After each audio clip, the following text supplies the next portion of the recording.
There was a little bit of confusion about how the steady works. So this is what's called a steady.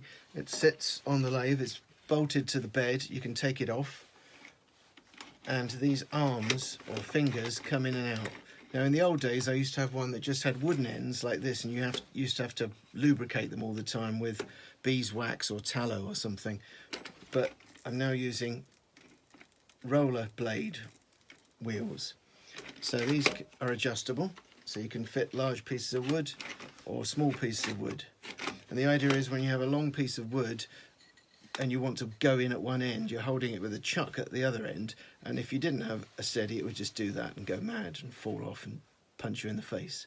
So you put it into the chuck at one end, like that.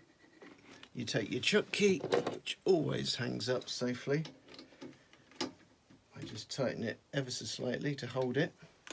Then I bring the tailstock, which has a centre on it, which is a loose, that centre spins round. It's called a live centre. That goes into the hole marked at the other end. Well, not hole, it's a little, I'll show you on another one.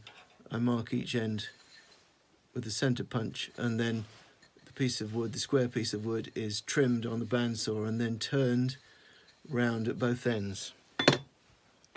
So that now holds that in place. I tighten both ends so this is nice and firm. Put this back so it never flies across the room, smashes the windows or kills somebody. Now this will turn, and I push the fingers in so the wheel is now spinning. You can see that this wheel is spinning. Tighten it with a screwdriver.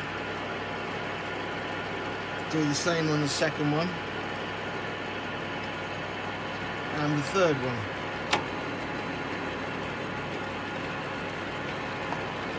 There's a second hand tightenable bolt here.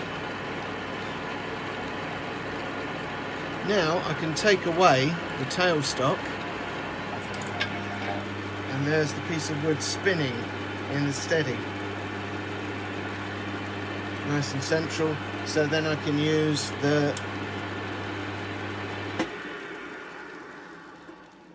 this cutter to mark the centre, put a first little hole in, then a drill bit to go in further, and then the gun drill to go all the way through.